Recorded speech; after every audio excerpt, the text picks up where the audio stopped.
Lettre à un jeune poète, introduction. C'était à la fin de l'automne 1902. J'étais assis dans le parc de l'académie militaire de Wiener Neustadt, à l'ombre d'antiques châtaigniers, et je lisais un livre. J'étais si profondément plongé dans ma lecture que je ne remarquai guère le seul de nos professeurs qui ne fût pas officier, le bon et savant Horaček, aumônier de l'académie, lorsqu'il vint se joindre à moi. Il me prit le volume des mains, en examina la couverture et secoua la tête. « Poème de Rainer Maria Rilke » demanda-t-il, pensif. Puis il se mit à feuilleter çà et là, survola quelques vers, regarda, rêveur, vers le lointain et finit par hocher la tête. Ainsi, l'élève René Rilke est donc devenu poète. Et j'entendis parler du jeune garçon chétif et pâle que ses parents avaient mis, il y avait plus de 15 ans, à l'école militaire préparatoire de Sankt Pölten, afin qu'il devînt officier. Horaček y avait occupé en ce temps-là les fonctions d'aumônier, et il avait gardé un souvenir précis de cet ancien élève. Il me le décrivit comme un jeune garçon calme, sérieux, très doué, qui se tenait volontiers à l'écart, supportait patiemment les contraintes de la vie d'internat et, au bout de 4 ans, était passé avec les autres à l'école militaire supérieure qui se trouvait à Weißkirchen en Moravie. Là, à vrai dire, sa constitution s'était avérée trop peu résistante, de sorte que ses parents l'avaient retiré de l'établissement pour lui faire poursuivre des études chez eux à Prague. Quels chemins extérieurs avaient ensuite pris son existence, c'était ce qu'Horaček n'aurait su dire.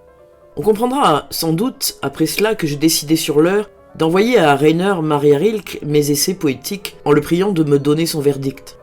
N'ayant pas encore 20 ans et juste au seuil d'une carrière que je ressentais comme parfaitement contraire à mes inclinations, il me semblait que si je pouvais espérer trouver quelque compréhension, c'était chez le poète du livre pour me fêter. Et, sans que je l'eusse exactement voulu, une lettre vit le jour pour accompagner mes vers, dans laquelle je me mettais à nu comme je ne l'avais jamais fait, et comme je ne le fis jamais plus pour personne d'autre. Il se passa bien des semaines avant que la réponse n'arrivât. Ce courrier, scellé de bleu, portait le cachet de Paris, pesait considérablement dans la main, et présentait sur l'enveloppe les mêmes traits clairs, beaux et sûrs que ceux dont le texte lui-même se composait, de la première ligne à la dernière.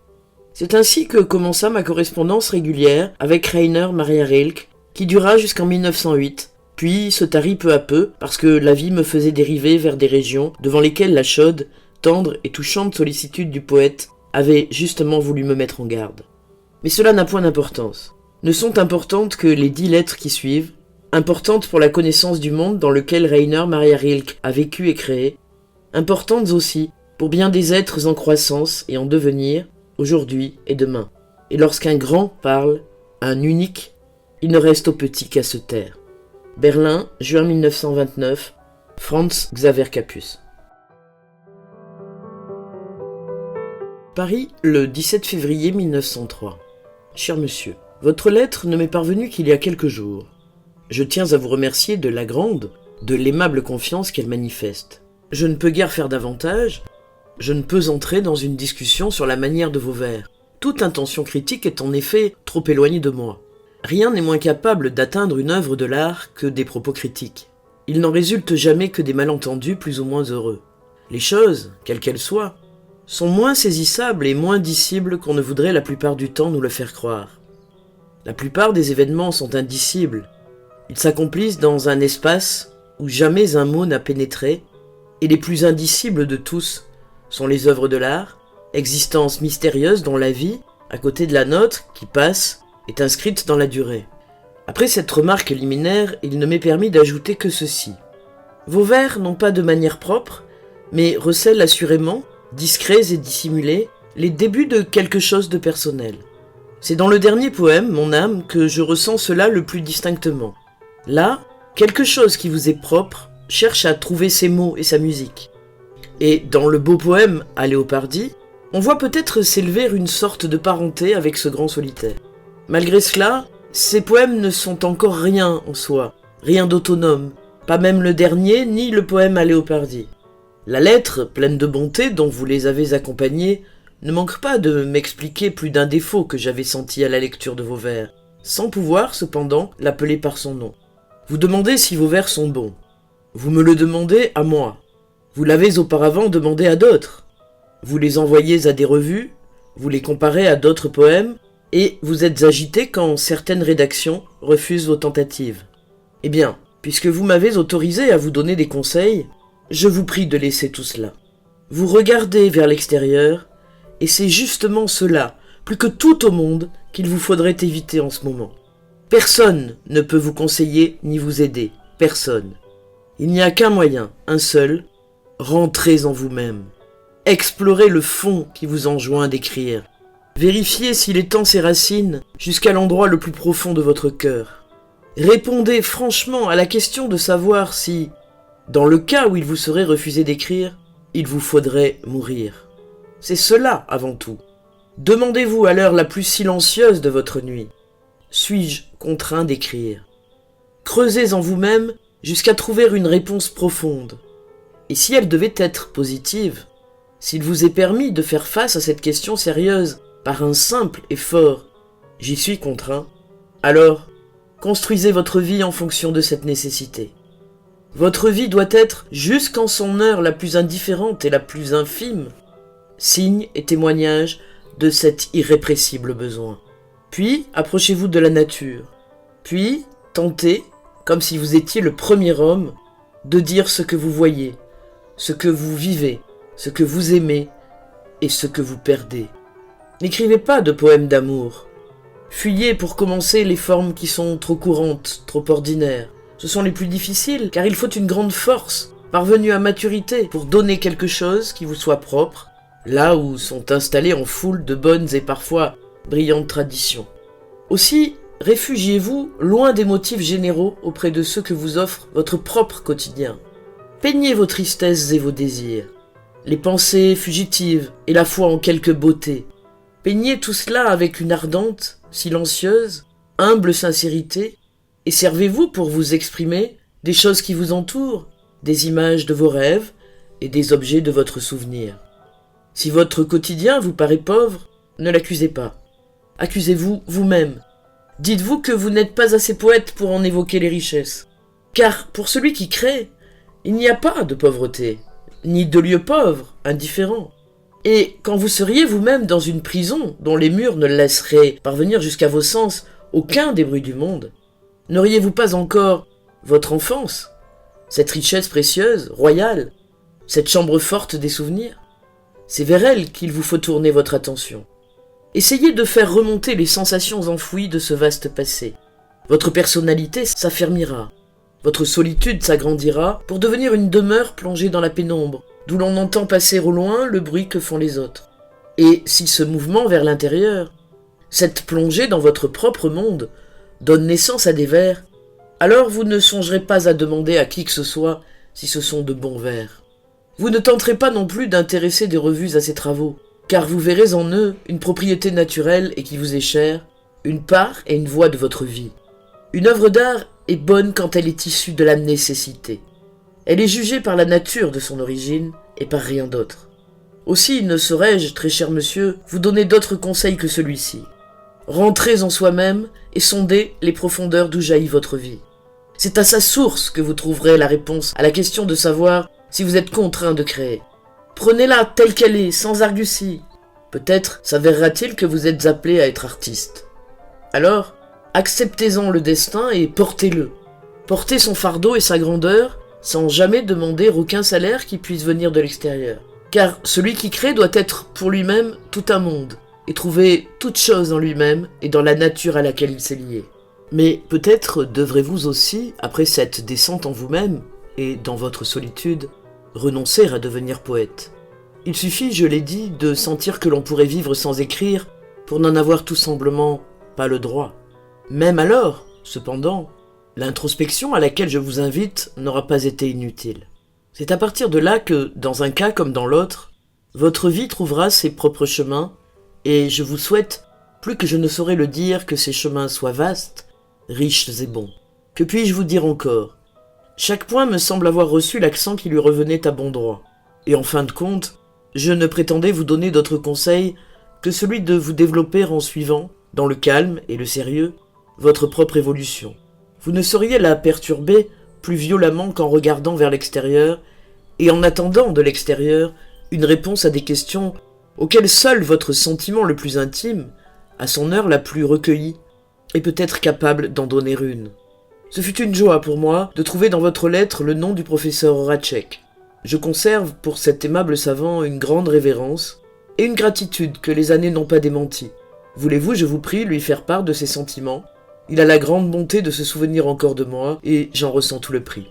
Je vous renvoie ici même les vers que vous m'avez amicalement confiés, et je vous remercie encore pour l'ampleur et la cordialité de cette confiance dont j'ai tenté par la sincérité de cette réponse, où j'ai mis tout ce que je peux savoir, de me rendre un peu plus digne que ne peut l'être réellement l'étranger que je suis pour vous.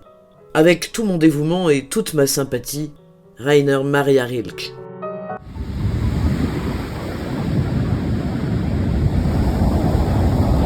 Viareggio, Prépise, Italie, le 5 avril 1903. Il faut que vous me pardonniez, très cher monsieur, de ne rendre qu'aujourd'hui l'hommage de ma gratitude à votre lettre du 24 février. Je n'ai pas cessé d'être souffrant, non pas vraiment malade, mais accablé par une fatigue qui ressemblait à celle de l'influenza et qui me rendait incapable de tout. Et, pour finir, comme cela ne voulait décidément pas s'améliorer, je suis allé au bord de cette mer du Midi dont les bienfaits m'avaient une fois déjà tiré d'affaire. Mais je n'ai pas encore retrouvé la santé, il m'est pénible d'écrire et il vous faudra donc accepter ces quelques lignes pour plus qu'elles ne sont. Vous savez naturellement que chacune de vos lettres me fera toujours plaisir, il vous faut simplement avoir quelque indulgence pour la réponse qui vous laissera peut-être souvent les mains vides.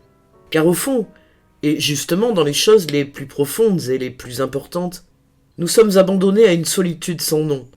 Et pour que l'on puisse conseiller et plus encore aider quelqu'un d'autre, bien des événements doivent se produire, bien des processus doivent réussir. Toute une configuration de choses doit se réaliser pour qu'on ait le bonheur d'y parvenir. Je ne voulais aujourd'hui vous dire que deux autres choses. Ironie, ne la laissez pas se rendre maîtresse de vous, surtout dans les moments sans création. Dans les moments de création, essayez de vous servir d'elle comme d'un moyen supplémentaire de saisir la vie. Purement utilisée, elle est pure, elle aussi, et elle ne doit pas vous faire honte. Et si vous la sentez trop familière, si vous craignez cette familiarité grandissante, tournez-vous vers des objets grands et sérieux, devant lesquels elle devient petite et impuissante. Recherchez la profondeur des choses. L'ironie n'y descend jamais. Et quand vous parvenez ainsi au bord de ce qui est grand, vérifiez en même temps si cette façon de voir procède d'une nécessité de votre être.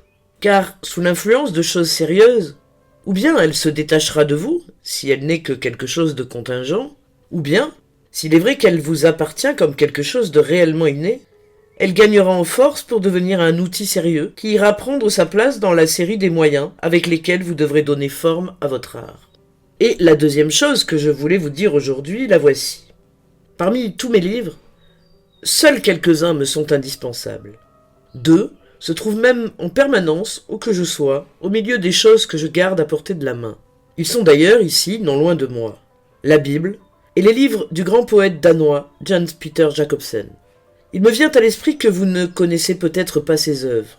Vous pouvez vous les procurer facilement car certaines d'entre elles sont parues dans la Bibliothèque universelle Réclame, dans une très bonne traduction. Procurez-vous de Jacobsen le petit volume 6 nouvelles et son roman Nieslin.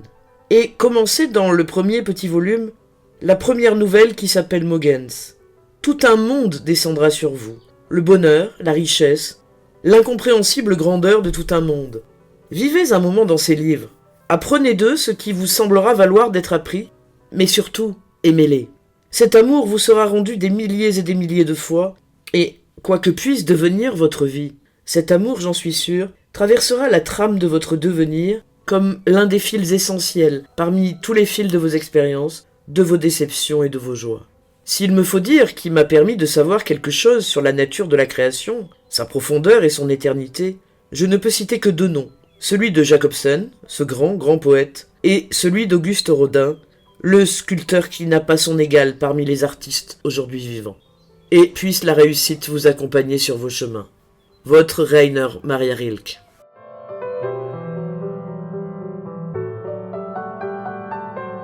Viareggio, Prépise, Italie, le 23 avril 1903.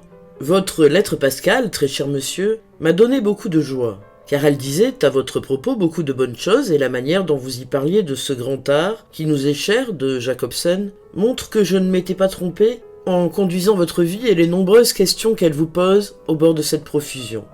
Maintenant va s'ouvrir à vos yeux Nieslin, livre de splendeurs et d'abîmes. Plus souvent on le lit, Il semble tout renfermer, depuis la plus légère fragrance de la vie jusqu'à la saveur pleine et riche de ses fruits les plus lourds. Rien qui n'y ait été compris, saisi, éprouvé, reconnu enfin dans la résonance tremblante du souvenir.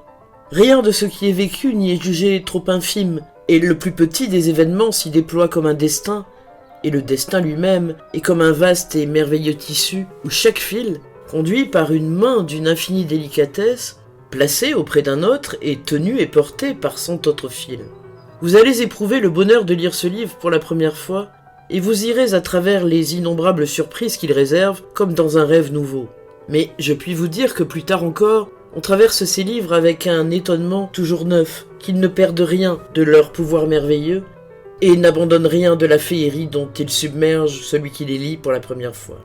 À les reprendre, on éprouve que toujours plus de volupté, toujours plus de gratitude, et l'on en devient d'une certaine façon que meilleur et plus simple dans le regard, plus profond dans la foi que l'on met en la vie, et dans la vie plus heureux et plus grand. Plus tard, il faudra que vous lisiez le merveilleux livre qui parle du destin et des désirs de Marie Grub, et les lettres, feuillets de journal et fragments de Jacobsen, et enfin ces vers qui, quoique la traduction n'en soit que médiocre, vivent d'une vibration infinie. Je vous conseillerais d'acheter à l'occasion la belle édition des œuvres complètes de Jacobsen, qui contient tout cela. Elle a paru en 3 volumes et dans une bonne traduction chez Eugène Diedrich à Leipzig, et ne coûte, je crois, que 5 ou 6 marks le volume. Pour ce qui est de votre avis sur « Ici devrait être des roses », cette œuvre incomparable dans sa finesse et dans sa forme, vous avez bien sûr, à l'encontre de celui qui a fait l'introduction, irréfutablement raison. Et laissez-moi tout de suite vous adresser cette prière. Lisez aussi peu que possible de choses qui relèvent de la critique esthétique. Ce sont ou bien des vues partisanes, pétrifiées et vidées de tout sens par leur endurcissement, sans vie, ou bien ce sont d'habiles jeux de mots par la grâce desquels c'est aujourd'hui cette vue-là qui triomphe, et demain la vue opposée. Les œuvres de l'art sont d'une solitude infinie, et rien ne permet moins de les atteindre que la critique. Seul l'amour parvient à les saisir, à les soutenir, et peut leur rendre justice. Donnez toujours raison à vous-même et à votre sentiment, contre toutes sortes de semblables discussions, commentaires ou introductions. S'il s'avérait que vous aviez tout de même tort, le développement naturel de votre vie intérieure vous conduirait lentement, avec le temps, à d'autres perceptions.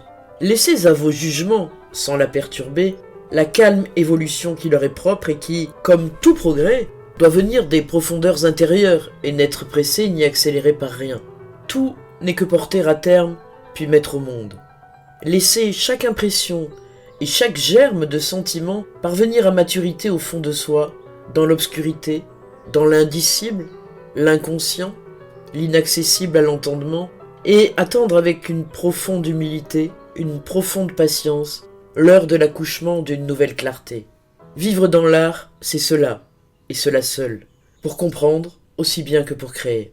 Là, il n'y a point de mesure temporelle. Une année ne compte pas et 10 ans ne sont rien. Être artiste signifie ne point calculer ni compter.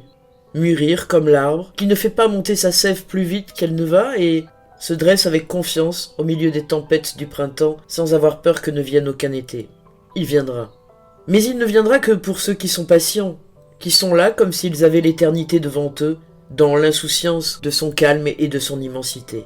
Je l'apprends tous les jours, je l'apprends dans la douleur, à qui j'en ai la gratitude. La patience est tout.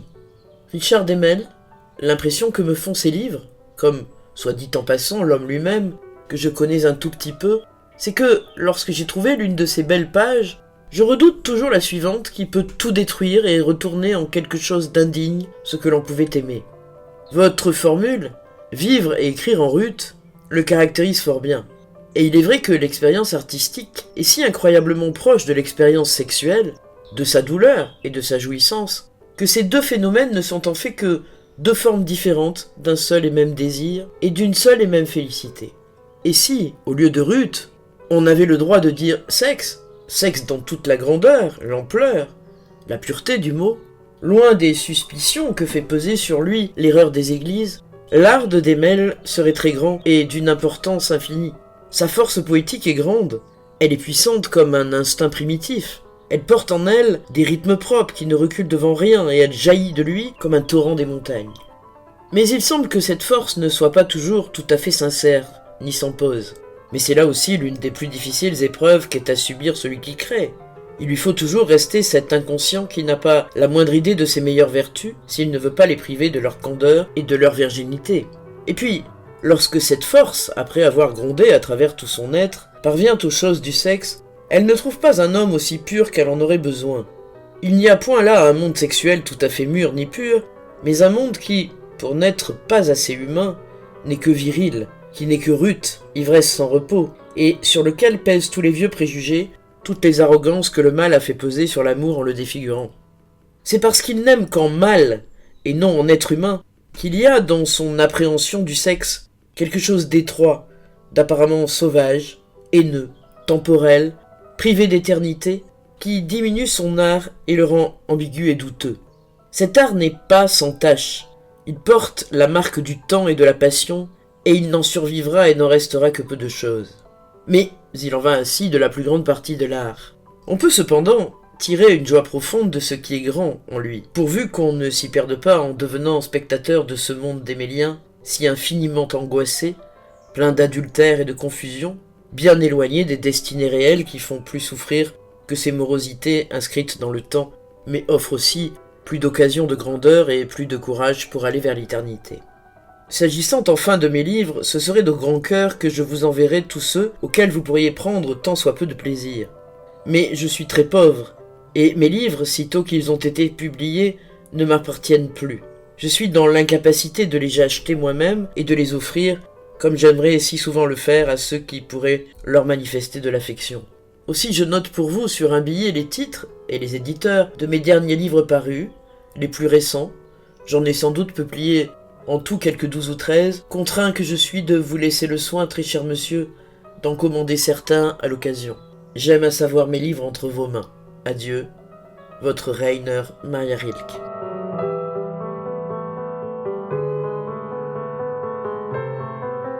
Provisoirement à Worpswede, près Brême, le 16 juillet 1903. J'ai quitté Paris il y a 10 jours environ, fort souffrant et fort las, pour gagner une grande plaine nordique dont on espère que l'ampleur, le calme et le ciel me rendront la santé. Mais je n'ai gagné qu'une interminable pluie qui ne semble qu'aujourd'hui vouloir s'éclaircir un peu au-dessus de la campagne agitée par les vents. Et je profite de cet instant de clarté, très cher monsieur, pour vous adresser mon salut. Bien cher monsieur Capus, si j'ai longtemps laissé sans réponse une lettre de vous, ce n'est pas que je l'ai oubliée, tout au contraire. Elle était de celles qu'on relit quand on la trouve parmi son courrier, et je vous y reconnaissais comme si vous aviez été tout près de moi. C'était la lettre du 2 mai, et vous ne manquez sans doute pas de vous souvenir d'elle. Quand je la relis comme je le fais à cette heure, dans le grand calme de ces lointains, je suis touché par le beau souci que vous prenez de la vie, plus encore que je ne pouvais le ressentir à Paris, où tous les sons éclatent et s'éteignent d'une autre manière, dans l'énormité du bruit qui fait trembler les choses. Ici, entouré d'une terre imposante que balaient les vents venus des mers, ici, je sens que jamais être humain ne pourrait, face à vous, donner de réponse aux questions et aux sentiments qui, dans leur profondeur, mènent leur vie propre. Car même les meilleurs s'égarent dans les mots quand ils doivent exprimer ce qu'il y a de plus ténu, de presque indicible.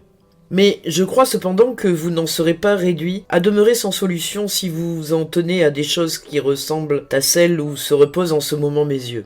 Si vous vous en tenez à la nature, à ce qu'elle a de simple, à ce qui est petit que presque personne ne voit, et qui peut justement se transformer à l'improviste en quelque chose de grand, d'incommensurable. Si vous avez cet amour pour l'infime, et cherchez fort simplement, en serviteur, à gagner la confiance de ce qui paraît pauvre, alors tout deviendra pour vous plus léger, plus homogène et, d'une certaine façon, plus propre à réconcilier non votre entendement, peut-être, qui, étonné, restera en arrière, mais le plus intime de votre conscience, de votre éveil et de votre savoir.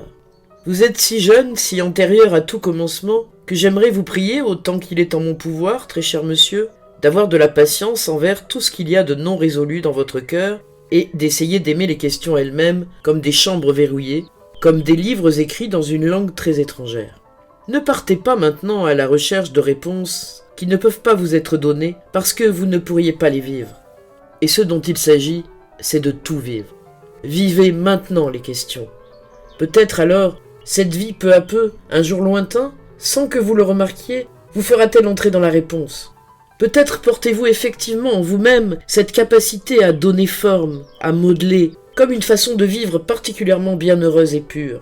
Éduquez-vous à cela, mais prenez ce qui vient avec une grande confiance. Et pourvu que cela vienne de votre volonté, de quelque nécessité profonde en vous, assumez-le et ne haïssez rien. Le sexe est difficile, c'est vrai, mais c'est de quelque chose de difficile, de lourd, que nos épaules ont été chargées. Presque tout ce qui est sérieux est difficile, et tout est sérieux. Si vous en prenez conscience et parvenez à conquérir une relation au sexe qui vienne de vous-même, des dispositions et de la manière d'être qui sont les vôtres, de l'expérience, de l'enfance et de la force qui sont les vôtres, hors de toute influence des conventions et des mœurs, alors vous n'aurez plus à craindre de vous perdre ou de devenir indigne de ce que vous possédez de plus précieux. La volupté physique est un instant vécu par les sens, au même titre que le pur regard ou la pure sensation dont un beau fruit comble la langue. C'est une expérience grande, infinie, qui nous est donnée là. Un savoir sur le monde, la profusion et l'éclat de tout savoir. Et ce n'est pas de l'accueillir qui est mauvais. Ce qui est mauvais, c'est que presque tout le monde mésuse de cette expérience, la gaspille, l'utilise pour mettre un peu de sel aux endroits où la vie se s'entrelace, et en fait une distraction, au lieu d'une concentration pour affronter les sommets. Aussi bien, les hommes ont-ils fait pareillement de la nourriture autre chose qu'elle n'est. L'indigence d'une part, la surabondance de l'autre, ont troublé la clarté de ce besoin et toutes les exigences simples et profondes où la vie vient se renouveler sont devenues troubles aussi. Mais l'individu, sinon l'individu qui est trop dépendant, du moins le solitaire, peut les clarifier pour son propre compte et vivre dans la clarté. Il peut se souvenir que, quelle qu'elle soit, la beauté dans les animaux et les plantes est une forme calme et durable faite d'amour et de désir, et il peut voir l'animal comme il voit la plante, s'unissant, croissant, et se multipliant dans la patience et l'acceptation, non point pour le plaisir physique, non point par souffrance physique, mais en se pliant à des nécessités qui sont plus grandes que la souffrance ou le plaisir, et plus puissantes que la résistance ou la volonté. Ah, si l'homme pouvait recevoir avec plus d'humilité, porter et supporter avec plus de sérieux ce mystère dont la terre est remplie jusque dans ses plus petites choses, et sentir combien ce mystère est effroyablement lourd et difficile, au lieu de le prendre à la légère. S'il pouvait regarder avec une crainte respectueuse sa propre fécondité, qui est une, qu'elle apparaisse comme spirituelle ou corporelle, car même la création spirituelle procède de la création physique. Elle est de la même essence qu'elle, sinon qu'elle est comme la répétition plus subtile, plus extatique et plus éternelle de la volupté du corps. La pensée que l'on est créateur, qu'on engendre, qu'on donne forme, n'est rien sans sa grande, sa constante confirmation et réalisation dans le monde, rien sans l'assentiment que les choses et les animaux donnent sous mille formes, et la jouissance que l'on en tire n'est aussi indescriptiblement belle et riche que parce qu'elle est pleine de souvenirs hérités, laissés par l'engendrement et l'accouchement auxquels ont procédé des millions d'êtres. Dans une seule pensée de créateur revivent mille nuits d'amours oubliés qui la remplissent de majesté et de sublime. Et ceux, au long des nuits, qui s'unissent et s'entrelacent dans les bercements de la volupté, font un travail plein de sérieux, amassent des douceurs, de la profondeur et de la force destinés à nourrir le chant de quelque poète à venir, qui se lèvera pour dire d'indicibles délices, et ils appellent le futur. Et même s'ils s'égarent, s'étreignent en aveugles, cet avenir viendra. Un homme nouveau surgira, et sur ce sol fait d'un hasard qui semble avoir ici terminé son œuvre, c'est la loi qui s'éveillera, la loi selon laquelle une vigoureuse et résistante semence se frayera un chemin jusqu'à l'ovule qui s'avance pour l'accueillir. Ne vous laissez pas abuser par la surface. Dans les profondeurs, tout devient loi. Et ceux dont la manière de vivre ce mystère est fausse, mauvaise, ils sont très nombreux, ne le perdent que pour leur propre compte. Ils ne le transmettent pas moins sans le savoir comme une lettre scellée. Et ne vous laissez pas affoler par la multiplicité des noms et la complexité des cas. Peut-être règne-t-il au-dessus de tout cela une grande maternité, sous la forme d'un désir commun à tous. La beauté de la Vierge, d'un être qui n'a, comme vous le dites si bien, encore rien produit, c'est la maternité qui se pressent et se prépare dans l'angoisse et le désir. La beauté de la mère, c'est la maternité dans le service, et chez la vieille femme, il y a un grand souvenir. Et même dans l'homme, il y a de la maternité, me semble-t-il. Une maternité du corps et de l'esprit. L'engendrement est aussi chez lui une sorte d'accouchement. et c'est un accouchement lorsqu'il crée à partir de sa profusion la plus intérieure. Peut-être les sexes sont-ils plus apparentés qu'on ne croit, et la grande régénération du monde consistera peut-être en ceci que l'homme et la jeune fille, libérés de tous les errements sentimentaux et de toutes les morosités, ne se chercheront plus comme des contraires, mais comme frères et sœurs, comme des voisins, et s'uniront comme des êtres humains, afin de porter ensemble, dans la simplicité, le sérieux et la patience, le fardeau imposé de la sexualité. Mais le solitaire peut dès à présent préparer et construire de ses mains, qui sont moins promptes à s'égarer, tous ceux dont le grand nombre ne sera peut-être capable que plus tard. Aussi, très cher monsieur, aimez votre solitude et portez au son d'une belle plainte la douleur qu'elle vous cause. Car ceux qui vous sont proches sont au loin, dites-vous, et cela montre que l'espace commence à s'élargir autour de vous. Si la proximité vous est lointaine, alors vos grands espaces sont déjà parmi les étoiles, et ils sont fort vastes. Réjouissez-vous de votre croissance, à l'intérieur de laquelle vous ne pouvez assurément emmener personne. Soyez bons envers ceux qui restent en arrière. Manifestez devant eux une tranquille assurance. Ne les tourmentez pas avec vos doutes, et ne les effrayez pas avec une certitude ou une joie qu'ils ne pourraient comprendre. Cherchez à établir avec eux quelque communauté qui soit simple et fidèle, et qui ne soit point obligée de se modifier si vous-même devenez toujours autre. Aimez en eux la vie sous une forme qui vous est étrangère, et soyez indulgents envers les êtres qui vieillissent, qui redoutent d'être seuls, quand vous regardez cela avec la confiance de la familiarité. Évitez d'alimenter le drame qui ne manque jamais de se tisser entre parents et enfants. Il coûte bien des forces aux enfants et consume l'amour des vieillards qui agit et qui réchauffe même quand il ne comprend pas. Ne leur demandez aucun conseil et ne comptez sur aucune compréhension. Mais ayez foi en un amour qui vous est conservé comme un héritage et gardez la confiante certitude qu'en cet amour réside une force et une bénédiction auxquelles vous n'êtes pas obligé d'échapper pour aller très loin.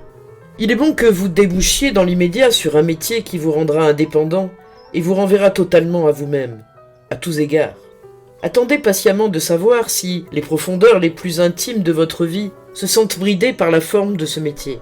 Je le tiens pour très difficile et très exigeant, puisque sur lui pèsent de lourdes conventions et qu'il ne laisse presque aucune place à une conception personnelle de ce que l'on doit faire. Mais votre solitude vous sera un port, une patrie, même au milieu de conditions fort étrangères, et c'est en partant d'elle que vous trouverez vos chemins. Tous mes vœux sont prêts à vous accompagner, et ma confiance est avec vous. Votre Rainer Maria Rilke.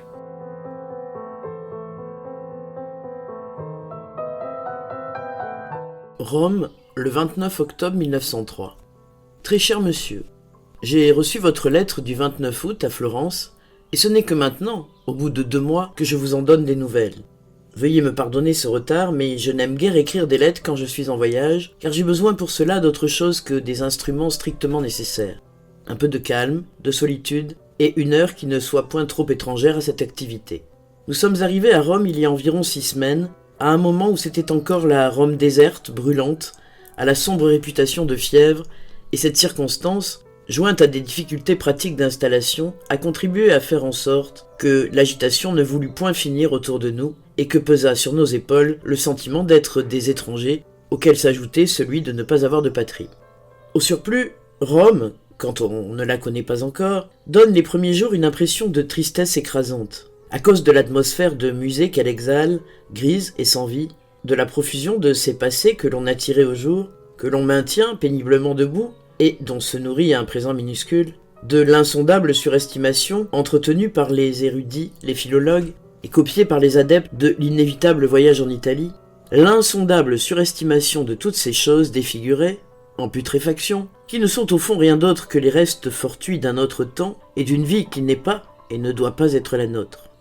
Finalement, après des semaines d'une résistance quotidienne, on retrouve, quoique la tête vous tourne encore un peu, le chemin de son propre moi et l'on se dit « Non, il n'y a pas ici plus de beauté qu'ailleurs, et tous ces objets que les générations n'ont cessé d'admirer, rafistolés et enjolivés par des tâcherons, des manœuvres, ne représentent rien, ne sont rien, et n'ont pas plus de cœur que de valeur.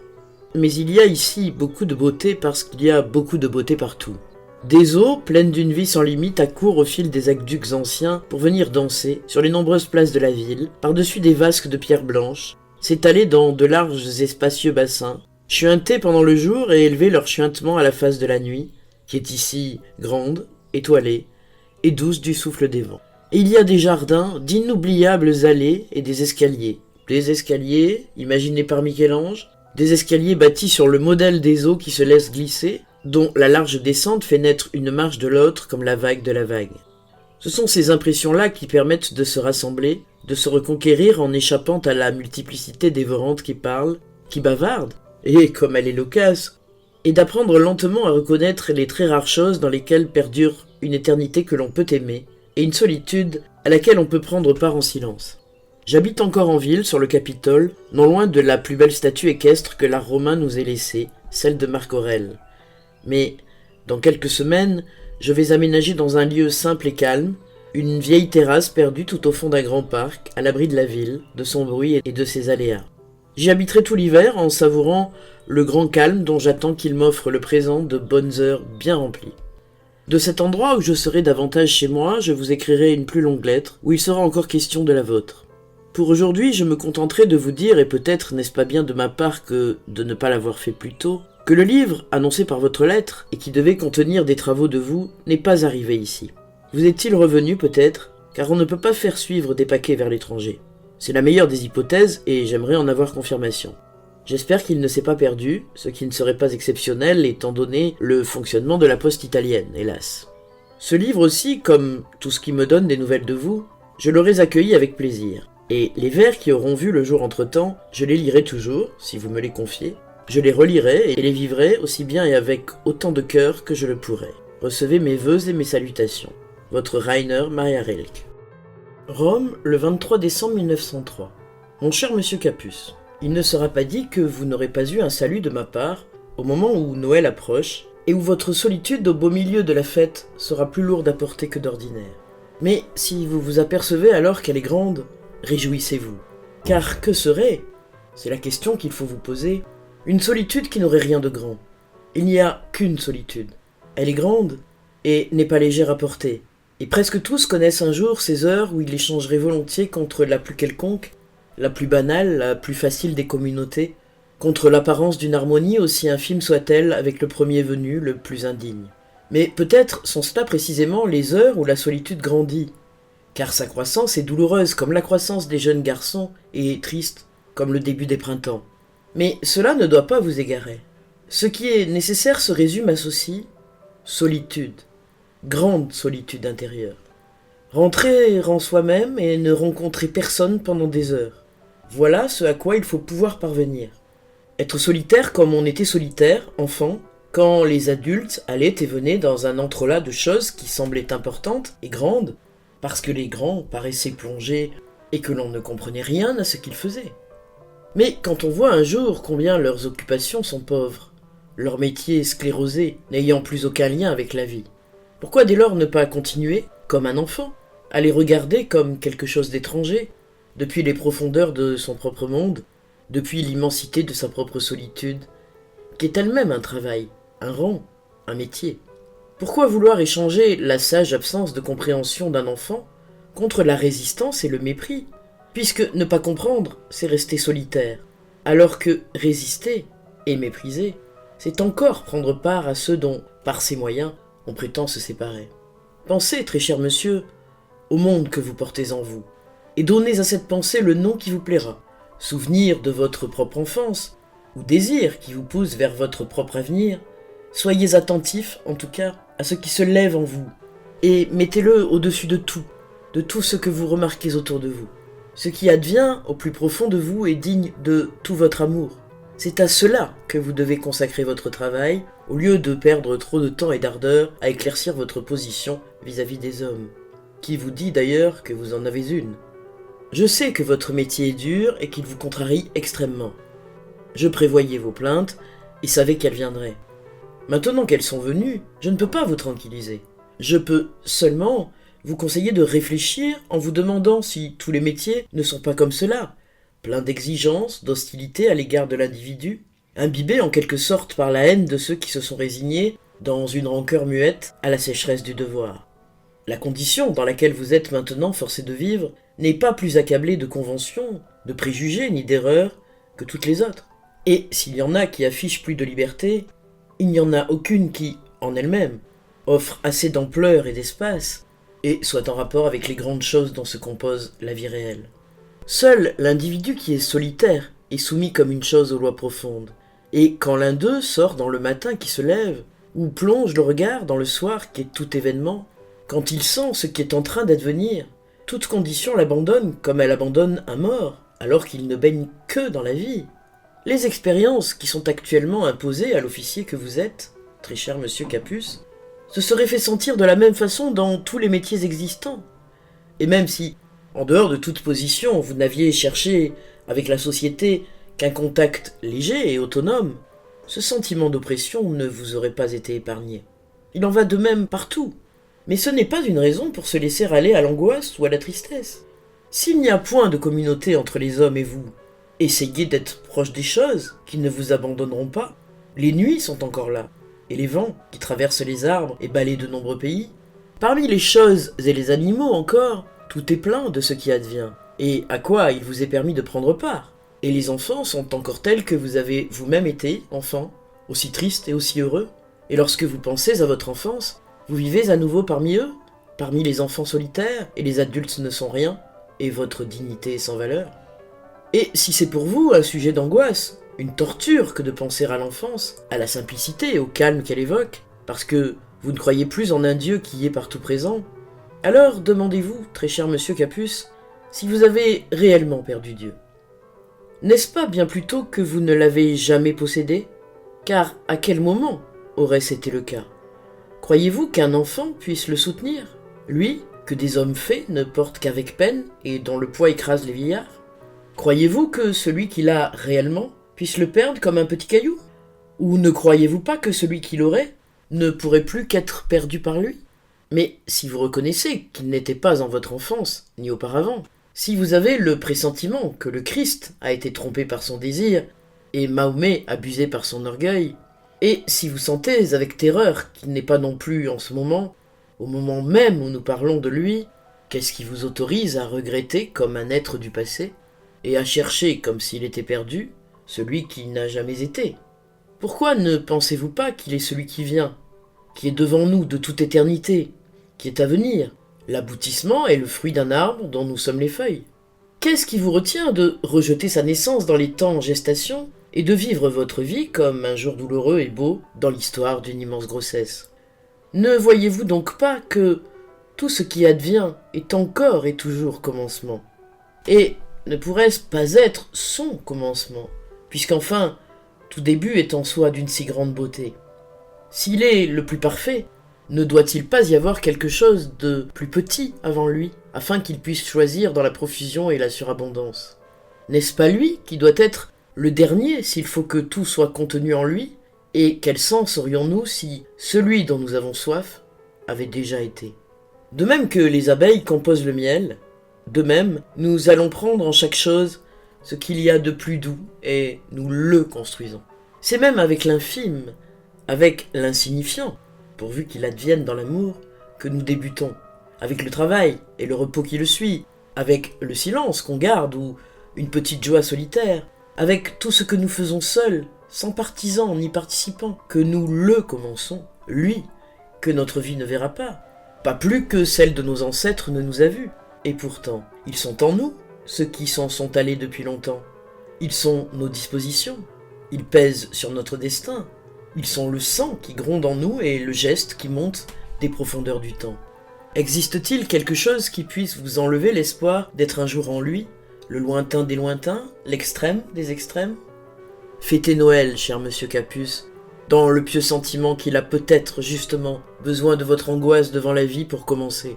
Ces jours qui sont pour vous transition sont peut-être justement le temps où tout en vous travaille à le faire devenir. De même qu'autrefois, enfant, vous y avez déjà travaillé à perdre haleine. Soyez patient, sans réticence, et songez que le moins que nous puissions faire est de ne pas rendre son avènement plus difficile que la terre ne le fait pour le printemps lorsqu'il veut venir. Et soyez joyeux et confiants. Votre Rainer Maria Rilke.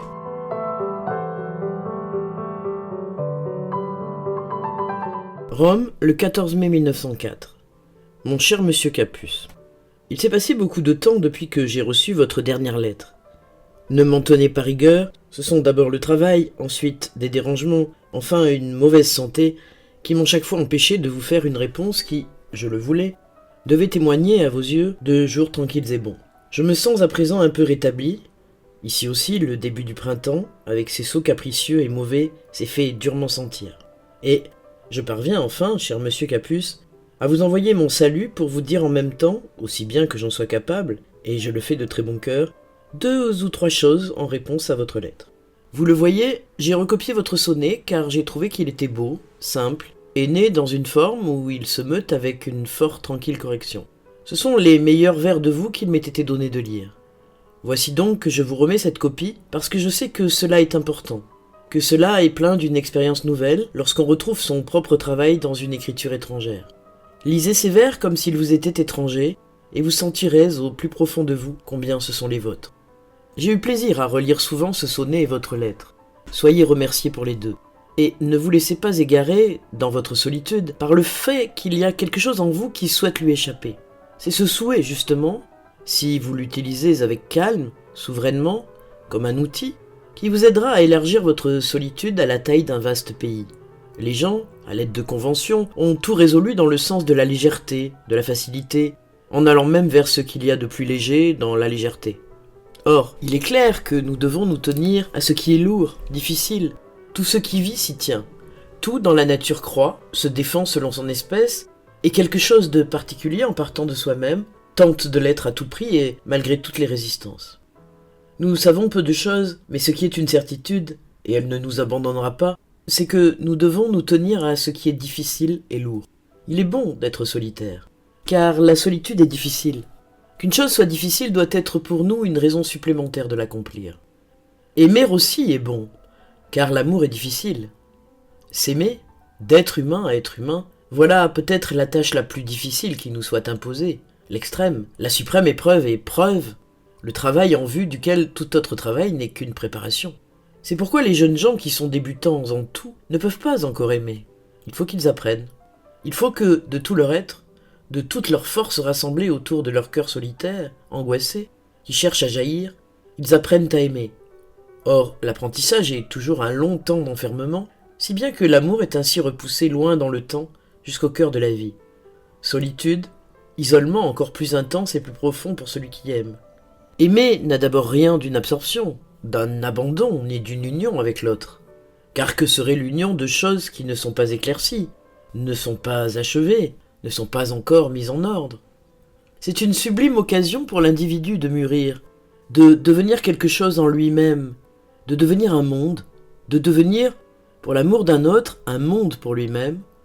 C'est une grande et immodeste exigence qui s'adresse à lui, qui en fait un élu et l'appelle à l'immensité. Les jeunes gens ne devraient user de l'amour qui leur est donné que dans ce sens-là, celui d'une tâche consistant à travailler sur soi-même, à ausculter et marteler jour et nuit. L'absorption, l'abandon, la communauté, de quelque espèce qu'elle soit, ne sont pas pour eux, qui devront épargner et amasser longtemps, longtemps encore. Ils sont l'aboutissement, et peut-être ce à quoi les vies humaines ne peuvent pas encore suffire. Mais c'est là justement l'erreur si fréquente et si lourde que commettent les jeunes gens. Il est dans leur nature de n'avoir pas de patience. Ils se jettent l'un sur l'autre lorsque l'amour descend sur eux, ils se déversent tels qu'ils sont, dans tout leur manque de cohérence, leur désordre, leur confusion. Que peut-il arriver? Que peut faire la vie de ce bric-à-brac à moitié démoli qu'ils nomment leur communauté, et qu'ils aimeraient bien appeler leur bonheur, s'il y avait quelque apparence, et leur avenir? Là, chacun, pour l'amour de l'autre, se perd l'autre et beaucoup d'autres qui voulaient encore venir. Et il perd les vastes espaces et les possibilités. Il échange l'approche et le vol de choses discrètes et pleines de pressentiments contre le désarroi infécond d'où plus rien ne peut venir. Plus rien qu'un peu de dégoût, de déception et de pauvreté, et la fuite dans l'une des nombreuses conventions qui sont placées comme des abris publics le long de ce chemin, le plus dangereux de tous. Aucun domaine de l'expérience vécue par les hommes n'est aussi bien pourvu de conventions que celui-là.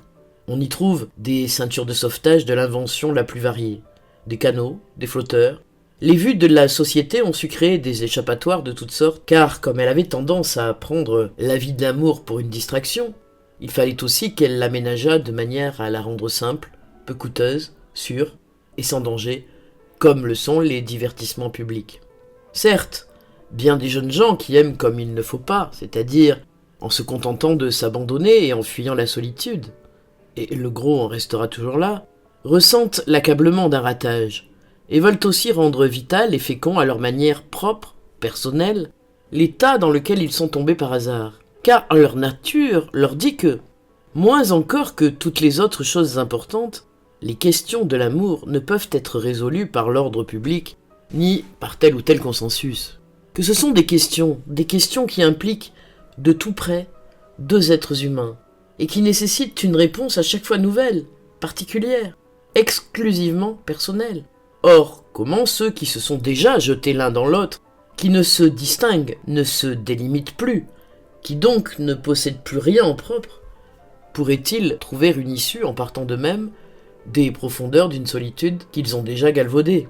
Ils n'agissent qu'à partir de leur commun désarroi, et lorsqu'ils veulent ensuite, avec la meilleure volonté, éviter la convention qui leur vient à l'esprit, le mariage par exemple, ils tombent dans les raies d'une solution conventionnelle moins voyante, mais tout aussi mortelle. Car alors, tout ce qui les entoure, bien loin à la ronde, n'est que convention. Lorsque l'on agit à partir d'une communauté peu claire, où les flots se sont mêlés trop tôt, tout acte est conventionnel.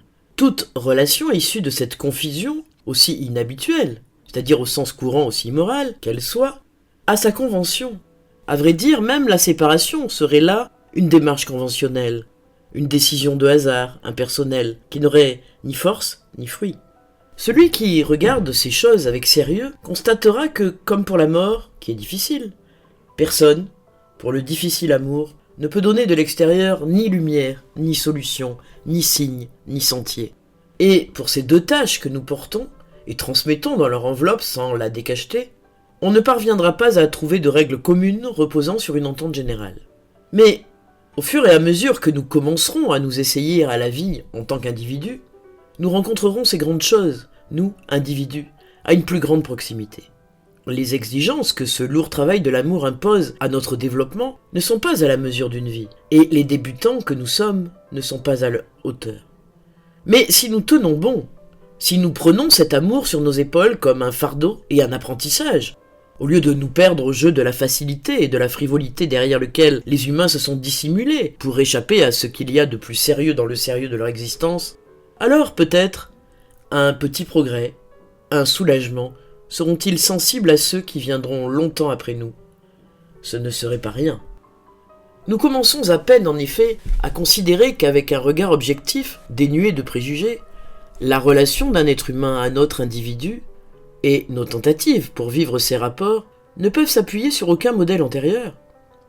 Et cependant, il y a déjà dans ces métamorphoses de l'époque bien des éléments qui cherchent à venir en aide à nos timides débuts.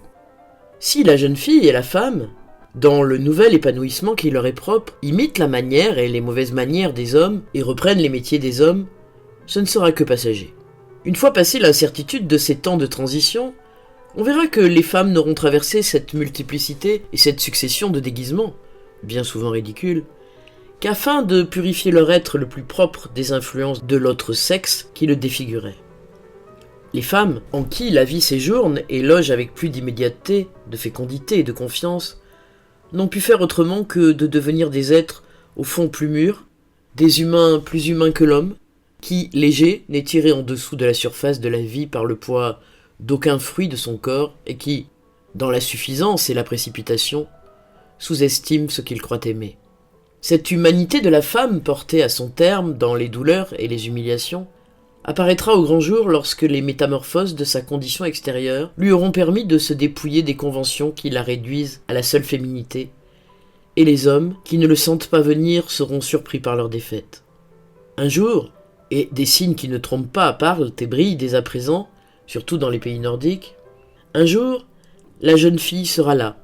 La femme sera là dont le nom ne sera plus seulement l'opposé du masculin, mais quelque chose en soi, quelque chose qui ne fera penser ni à un complément, ni à une limite, mais seulement à la vie et à l'existence, l'être humain féminin.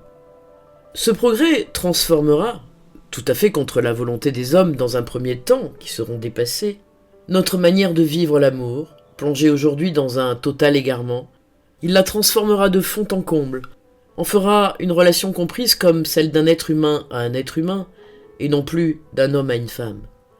Et cet amour plus humain, qui s'accomplira avec infiniment d'égards et de discrétion, où l'on se lira et se délira dans la bonté et la clarté, ressemblera à celui que nous préparons dans le combat et l'effort, à un amour ne consistant en rien d'autre qu'en deux solitudes, qui, l'une l'autre, se protègent, se circonscrivent et se saluent.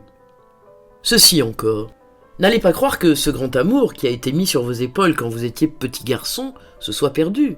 Pouvez-vous affirmer qu'en ce temps-là, des vœux grands et bons n'ont pas mûri en vous, et des résolutions qui vous font vivre encore? Je crois que si cet amour garde tant de force et de puissance dans votre souvenir, c'est parce qu'il a été votre première solitude profonde et le premier travail intérieur que vous ayez fait sur votre vie. Tous mes vœux vous accompagnent, cher monsieur Capus. Votre Rainer Maria Rilke.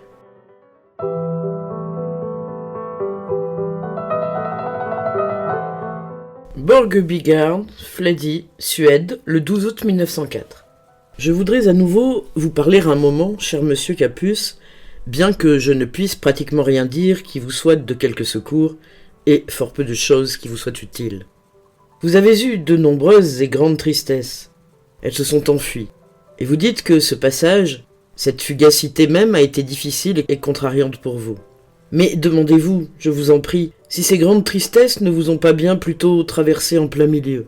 Si beaucoup de choses ne se sont pas métamorphosées en vous, si, quelque part, en un point quelconque de votre être, vous ne vous êtes pas transformé pendant que vous étiez triste. Ne sont dangereuses et mauvaises que les tristesses qu'on promène dans le monde pour que le bruit couvre leur voix. Comme dans les maladies que l'on traite superficiellement, déraisonnablement, elles ne font que reculer pour n'être que plus terribles, lorsqu'après une petite pause, elles refont irruption. Elles s'amassent au-dedans et elles sont de la vie non vécue, dédaignée, perdue, dont on peut mourir. S'il nous était possible de voir au-delà des limites de notre savoir, et même un peu plus loin que les avant-postes de notre pressentiment, peut-être supporterions-nous nos tristesses avec plus de confiance que nos joies. Car elles sont les instants où quelque chose de nouveau entre en nous, quelque chose d'inconnu. Nos sentiments, craintifs et mal à l'aise, sont tout à coup muets, tout en nous recule. Il se fait un silence, et le nouveau, que personne ne connaît, se tient au beau milieu et il se tait. Je crois que toutes nos tristesses sont des moments de tension que nous ressentons comme une paralysie parce que nous n'entendons plus vivre nos sentiments, frappés de stupeur par cet étranger. Parce que nous sommes seuls avec l'étranger qui est entré en nous. Parce que tout ce qui nous est familier, habituel, nous est pour un instant enlevé. Parce que nous sommes au beau milieu d'un gué où nous ne pouvons pas faire halte. C'est pourquoi la tristesse passe aussi. Le nouveau en nous, ce qui est venu nous rejoindre, est entré dans notre cœur, a pénétré dans sa chambre la plus intérieure, et n'y est du reste déjà plus, il est déjà dans notre sang. Et nous n'avons pas eu le temps de savoir de quoi il s'agissait. On n'aurait aucune peine à nous faire croire qu'il ne s'est rien passé. Et pourtant, nous sommes métamorphosés. Comme une maison se métamorphose lorsqu'un hôte y a pénétré. Nous ne pouvons pas dire qui est venu. Nous ne le saurons peut-être jamais, mais bien des signes laissent penser que c'est ainsi que l'avenir entre en nous, pour se métamorphoser en nous bien avant de se produire. Voilà pourquoi il est si important d'être solitaire et attentif quand on est triste. L'instant apparemment fixe, non perçu comme un événement, où notre avenir pénètre en nous est infiniment plus proche de la vie que cet autre moment, bruyant et fortuit, où il survient pour nous comme de l'extérieur. Plus nous sommes calmes, patients et ouverts lorsque nous sommes tristes, plus le nouveau entre en nous profondément, directement. Mieux nous en faisons l'acquisition, plus il sera un destin vraiment nôtre. Et lorsqu'un jour, plus tard, il s'accomplira, c'est-à-dire sortira de nous pour aller vers les autres, nous sentirons à son égard la parenté et la proximité les plus intimes. Et cela est nécessaire. Il est nécessaire, et c'est vers là qu'ira peu à peu notre développement, que ne nous advienne rien d'étranger, mais seulement ce qui nous appartient de longue date. On a déjà dû repenser tant de conceptions du mouvement. Il faudra bien aussi en venir à admettre que ce que nous appelons destin sort des hommes et n'entre pas en eux, de l'extérieur. Simplement, comme tant d'entre eux ont omis aussi longtemps qu'en eux vivait leur destin, de s'en imprégner et de les transformer pour en faire leur propre substance, ils n'ont pas su reconnaître ce qui sortait d'eux-mêmes.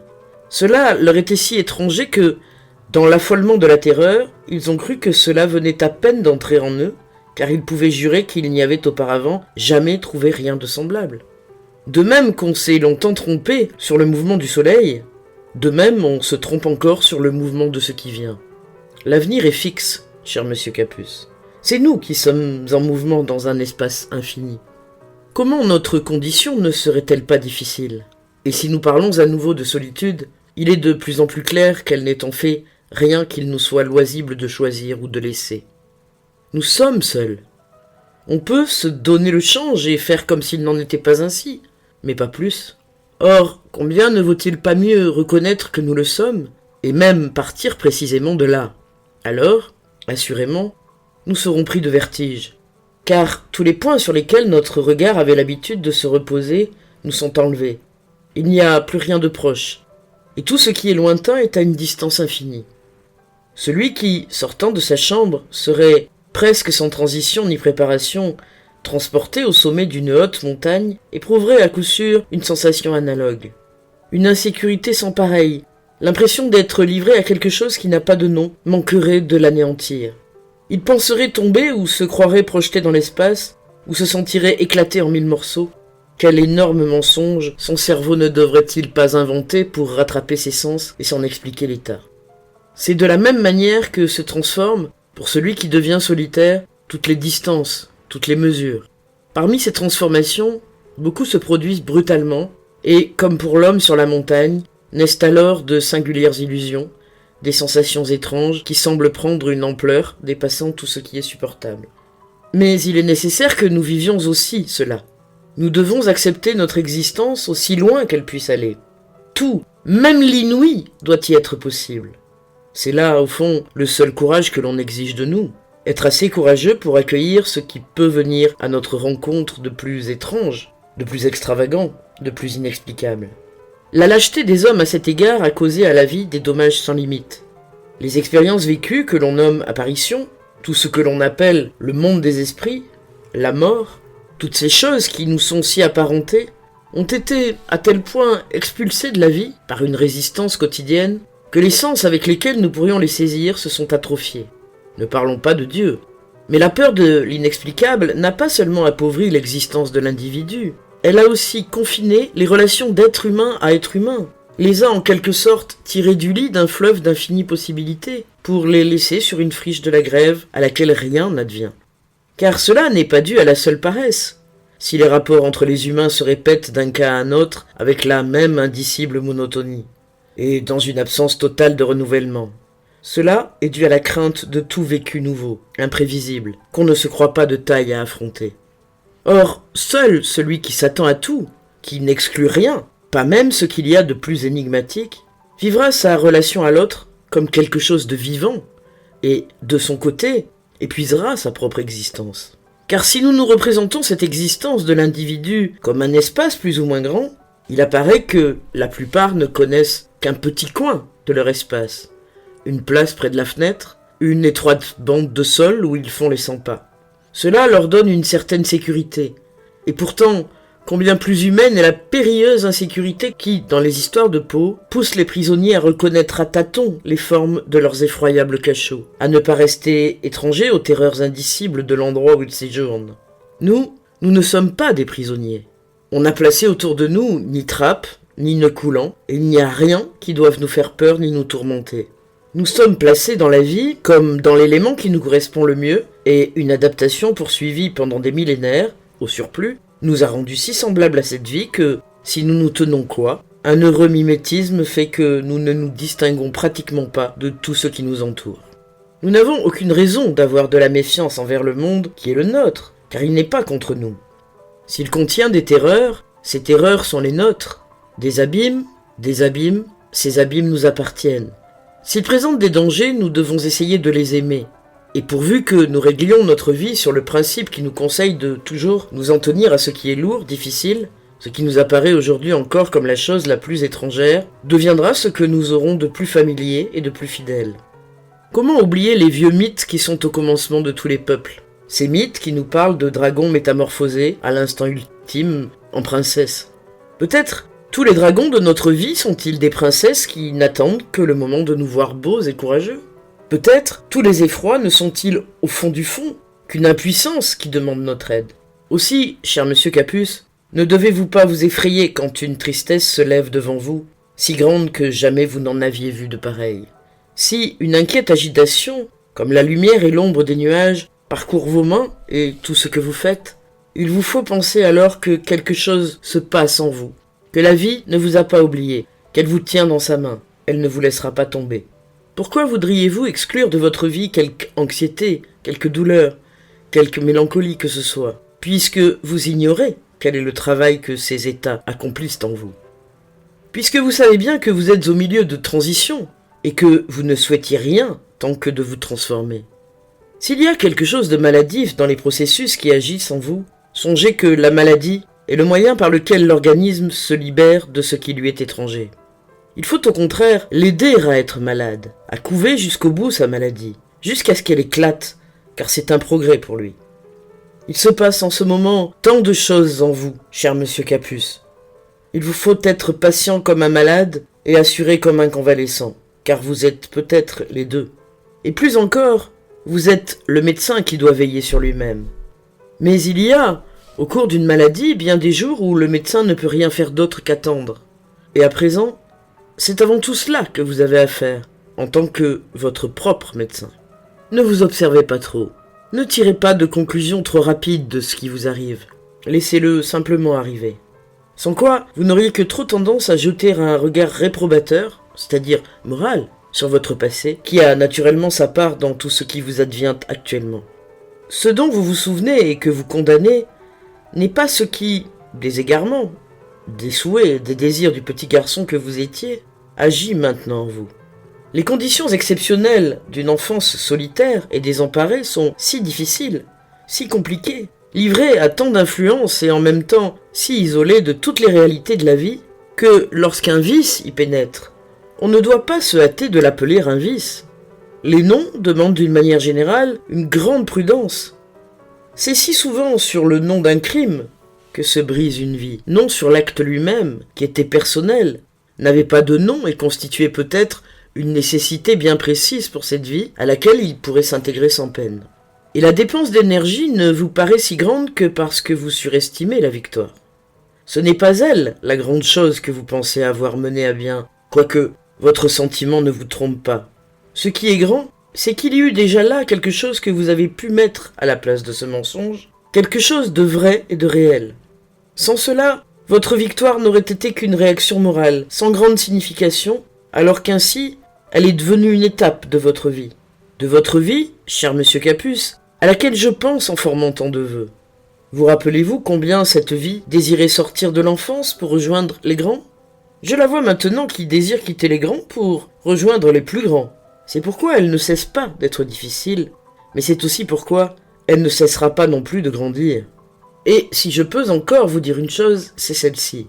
Ne croyez pas que celui-là même qui tente de vous consoler vive sans peine, au milieu des mots calmes et simples qui vous font parfois du bien. Sa vie connaît bien de la peine et de la tristesse et reste loin derrière vous. Mais s'il en était autrement, jamais il n'aurait pu trouver ces mots. Votre Rainer Maria Rilke. Furuborg, Jonsered, en Suède, le 4 novembre 1904. Mon cher monsieur Capus, cette période, sans lettres, m'a vu tantôt en voyage, tantôt si occupé qu'il m'était impossible d'écrire.